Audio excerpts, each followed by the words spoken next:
ഉത്തർപ്രദേശ് സർക്കാരിനെതിരെ രൂക്ഷ വിമർശനവുമായി സുപ്രീം കോടതി. സിവിൽ തർക്കങ്ങൾ ക്രിമിനൽ കേസുകളായി മാറ്റുന്നു. ഉത്തർപ്രദേശിലെ നിയമവാഴ്ച തകർന്നുവെന്നും ചീഫ് ജസ്റ്റിസ് സഞ്ജീവ് ഖന്ന. നടപടി തുടർന്നാൽ പിഴ ഈടാക്കുമെന്നും സർക്കാരിന് മുന്നറിയിപ്പ്. വിമർശനം പണമിടപാട് കേസ് ക്രിമിനൽ കേസാക്കിയെന്ന ഹർജിയിൽ.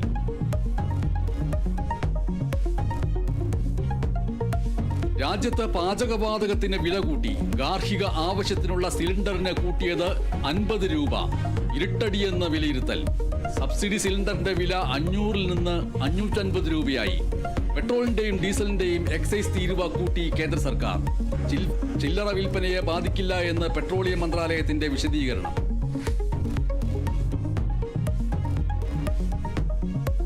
ഹൈബ്രിഡ് കഞ്ചാവ് കേസിൽ മുൻകൂർ ജാമ്യാപേക്ഷ പിൻവലിച്ച് നടൻ ശ്രീനാഥ് ഭാസി. ഹൈക്കോടതി കേസെടുത്തപ്പോൾ പിൻവലിക്കുകയാണെന്ന് അറിയിച്ചു. കോടതിയെ സമീപിച്ചത് അറസ്റ്റ് വിലക്കണമെന്നാവശ്യപ്പെട്ടു. മുനമ്പം വഖഫ് ഭൂമി വിഷയത്തിൽ സംസ്ഥാന സർക്കാരിന് ആശ്വാസം. ജുഡീഷ്യൽ കമ്മീഷന് പ്രവർത്തനം തുടരാമെന്ന് ഹൈക്കോടതി. സിംഗിൾ ബെഞ്ച് ഉത്തരവ് സ്റ്റേ ചെയ്ത് ഡിവിഷൻ ബെഞ്ച്. കമ്മീഷൻ നടപടികൾ വേഗത്തിൽ പൂർത്തിയാക്കുമെന്ന് മന്ത്രി പി രാജീവ്. കേസിൽ കക്ഷി ചേരാൻ മുനമ്പം നിവാസികൾക്ക് അനുമതി നൽകി കോഴിക്കോട് വഖഫ് ട്രിബ്യൂണൽ.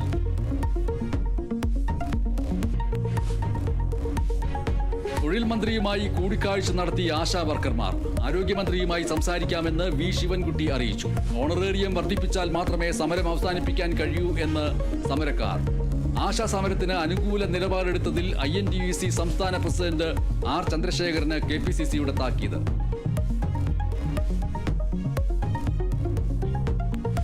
കൊല്ലത്ത് ക്ഷേത്രോത്സവത്തിൽ ഗാനമേളയ്ക്കിടെ RSS ഗണഗീതം പാടിയതിൽ കേസെടുത്ത് പോലീസ്.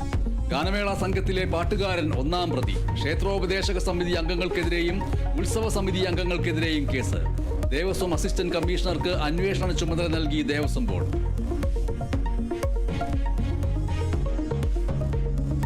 മാസപ്പടി കേസിൽ SFIOക്ക് നോട്ടീസ് അയച്ച് ഡൽഹി ഹൈക്കോടതി. നടപടി SFIOയുടെ തുടർ നടപടി സ്റ്റേ ചെയ്യണമെന്ന CMRL ഹർജിയിൽ. കേന്ദ്ര കമ്പനികാര്യ മന്ത്രാലയത്തിനും നോട്ടീസ്. CMRLന്റെ 2 ഹർജികളിലും ബുധനാഴ്ച വാദം കേൾക്കും.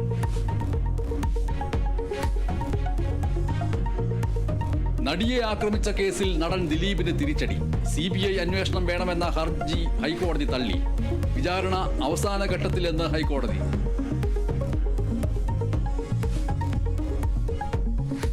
കാട്ടാനയുടെ ആക്രമണത്തിൽ യുവാവ് മരിച്ച പാലക്കാട് മുണ്ടൂരിൽ വ്യാപക പ്രതിഷേധം.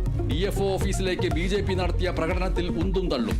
മരിച്ച അലന്റെ സംസ്കാരം നാളെ. കാട്ടാനകൾ ഇറങ്ങിയിട്ടും വനം വകുപ്പ് അറിയിച്ചില്ല എന്ന് നാട്ടുകാർ.